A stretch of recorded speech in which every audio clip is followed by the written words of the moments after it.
wildest thing I ever realised was that I'd been autistic masking my whole life without even realising it. What most people don't realise is that masking can actually be very harmful to the mental health of autistic people. But what is it and how do you stop? Autistic masking or camouflaging is the hiding of autistic traits to appear neurotypical. It's often used as a coping mechanism, especially for those that know they are different or don't fit in and want to. Masking is even recognised within the DSM-5 criteria, where it states that autistic traits may be disguised by learned behaviours. I have done a video talking about the full DSM-5 criteria, which I'll link below, so if you're interested then go and watch that next. If you don't know me, my name's Ellie. I was diagnosed as autistic this year at the age of 25. I post videos about autism every week here on YouTube, so make sure you subscribe, and if you're not already then follow me on TikTok at Elle's Better Life, where I post videos every single day. Quick disclaimer that I'm not an expert in autism. I'm just talking about things from my own personal experiences as a late diagnosed autistic and based on research that I've done to help other autistics like me. So what can autistic masking even look like? Autistic masking can be any behaviour that tries to hide autistic traits. That could be from making eye contact even though it makes you feel uncomfortable, forcing yourself to talk to people even though you don't want to so you don't look like a loner, or pretending to like things you don't to fit in. Essentially hiding anything that would make you stand out and appear different to other people whether or not you know you're autistic yet. There have been many studies on autistic masking, and these have found that girls and women are much more likely to mask and much more successful at it than their male counterparts. The main reason for this is believed to be socialisation, where girls are expected and even encouraged to be sociable, friendly and thoughtful towards others. When they display autistic traits that don't fit these norms, for example wanting to be alone rather than being sociable, they are punished or viewed negatively by others for this. Autistic girls, myself included, become very sensitive to micro rejections that they face due to not conforming, and as a result, when they don't naturally fit into these gender norms, they feel pressured to do so. In comparison, boys are socialised in a way that allows them to take longer to mature, be less emotional, and are welcome for being a loner. One clear example of this is the difference between how an unmarried man versus an unmarried woman is treated. An unmarried man living alone with no children or partner is praised and considered a bachelor, whereas if a woman did the same thing, they would be called a spinster and be told that their time is ticking because they don't have a family. These societal norms are internalised by such a young age that often masking isn't even consciously done by girls, which makes it even harder to realise you're doing it, let alone understand that you could be autistic. Some books that have really helped during my unmasking process are Unmasked by Ellie Middleton and Unmasking Autism by Dr. Devon Price. If you want to do further research on autism, then I've linked them below. You can buy them on Amazon, or you can use one of your monthly credits on Audible, which is what I usually do. If you're not already a member, then you can sign up for free for 30 days. When I was little, I knew I was different and completely out of my depths with the other girls, but I just blame myself for the way that I acted. It's my fault I don't know how to talk to them,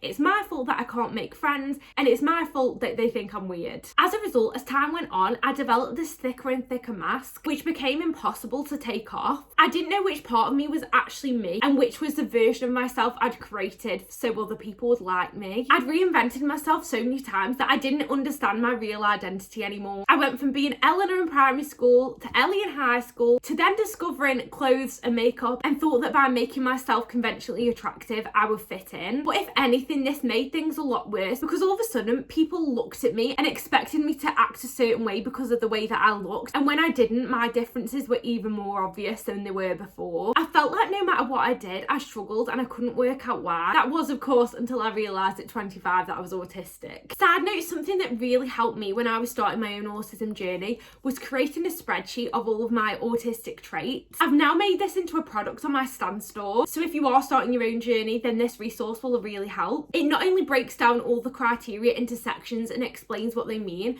but there's also about 50 different prompts and examples of ways that you could fit into that criteria for each section. So not only will you see how you fit the criteria, but it'll also act as a visual aid whenever you get imposter syndrome to make you realise that you aren't actually imagining or making up your autistic traits. 80 people have already ordered it since I launched it last week, which I can't quite believe. So if you want to order one too, then go to the link at the top of the description below. It's no wonder that, like me, 80% of autistic females are not diagnosed until after the age of 18. because we spent our whole lives not feeling like we were enough and hiding who we truly are to fit into what society expects of us. We didn't know who we are, so how did we expect anybody else around us to either? There's mountains of evidence that masking can be very damaging to the mental health of autistic people. Beck et al. Researched autistic women and found that poor mental health was most strongly linked to how much a woman masks rather than the severity of their autistic traits. In addition, when reviewing the mental health of autistics and their risk of comorbid mental health conditions,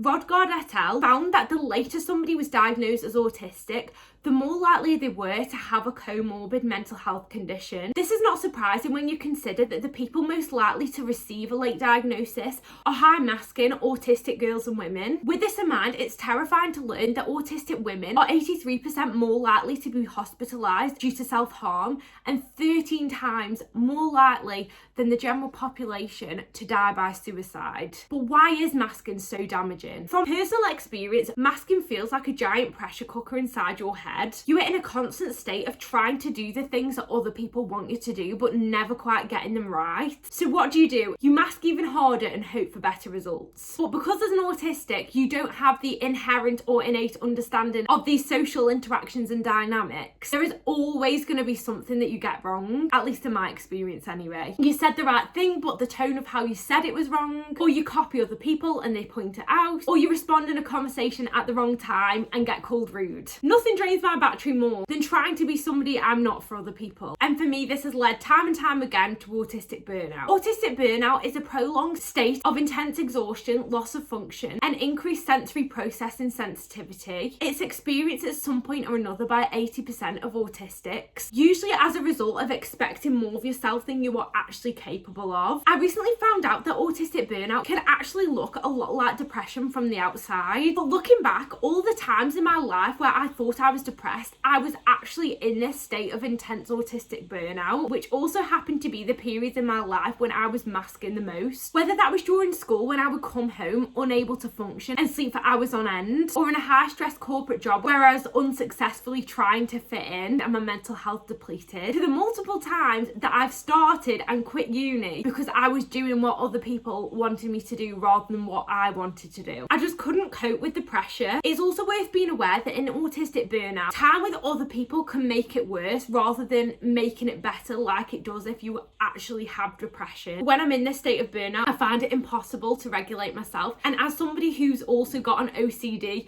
and generalised anxiety diagnosis, my mental health quickly plummets when I'm burnt out because I can't rationalise anything. But Ellie, how do you actually stop autistic masking, I hear you ask? As you may have realised from everything I've spoken about, the thing that all of these masking examples have in common is that you're trying to meet the needs of other people rather than yourself. You waste your own energy in an attempt to make other people more comfortable with who you are. So you need to switch the flip by putting your needs first and their needs second. So let's break that down into 5 easy steps. The first step to unmasking is actually spending a lot of time on your own. You need to do this so that you can observe who you truly are when you aren't around other people. Because when you spend your whole life masking, the line becomes blurred between what is you and what isn't. So by spending a lot of time on your own, you can observe what makes you happy, what your likes and dislikes are, what your inner voice is actually telling you about who you are as a person, and the things that make you feel good, what brings you energy, what takes away your energy. The more time you spend on your own, the easier it will be to answer these questions.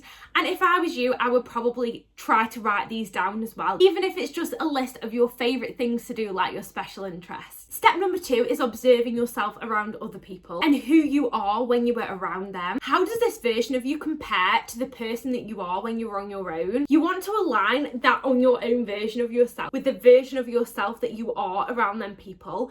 And if you feel like you can't be yourself and you do not feel comfortable, then I would really be asking yourself whether they're somebody that you want in your life anyway. A good place to start is maybe to write a list of the 5 people that you feel most comfortable with, because they are going to be the people that you might want to start unmasking around first. I'm going to talk about this more in the next step, so let's not get ahead of ourselves. And if you're not sure whether you are actually masking around somebody, then really listen to your internal monologue, because I know that when I'm masking, I'm usually asking myself constantly, am I doing this right?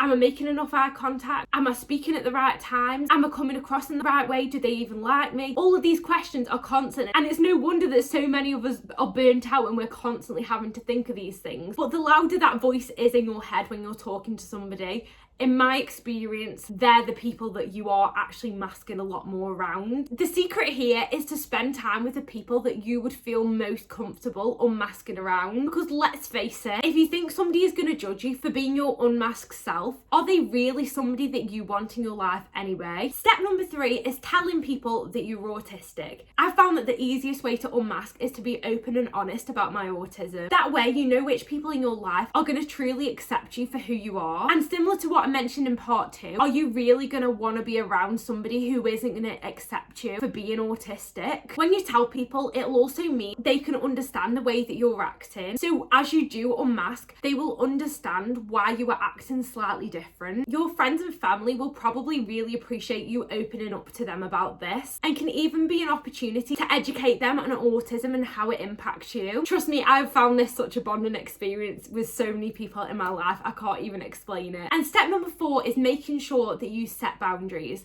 As we've already touched on, it's really important to put your own needs first instead of other people's. Unmasking is essentially just setting your own boundaries, because let's face it, all of a sudden now you are letting your own light shine bright instead of dimming it to make other people feel better. This can be really hard to begin with because you've been so used to worrying about other people and making them comfortable. But remember that you are not living if you were constantly moulding yourself for other people. Start with small things like accepting that you need time to recharge, or talking about your special interests instead of talking about what the other person finds interesting. Move on to bigger or more noticeable things like not making eye contact if that makes you feel uncomfortable, or openly stimming. Like I mentioned in point number 2, write a list of 5 people who you would feel comfortable doing this to start with, and then as time goes on you can reach that out to more and more people. Your inner voice will gradually get louder, more confident in what you need rather than what other people expect of you, and will start to trust in your own intuition. And finally, number 5, don't feel like it's your responsibility to explain to everybody why you have changed. You'll slowly transform into a new, more confident, happier person as time goes on, but along the way a lot of people are going to be questioning you just because of how differently you probably used to act. Yes, tell them you're autistic, but if they're criticising you for being you, then you don't need to explain to them why it's important that you be yourself. Protect your own peace above everybody else's, and if they aren't okay with that, then they aren't okay with who you really are, and you should just get rid of them, let's be honest. The biggest thing that can hold you back from unmasking is guilt. I should be doing this for them, or I should be acting like that to make them happy. But that is not true. It sounds cliche, but remember that you cannot love yourself until you can truly be yourself. And that is everything. I really hope that this has helped. Please give this video a thumbs up if it has, and please subscribe to my YouTube channel because this will really help me grow my channel as a new YouTube creator. Thank you for watching, and I'll see you next week with another video about autism. Bye!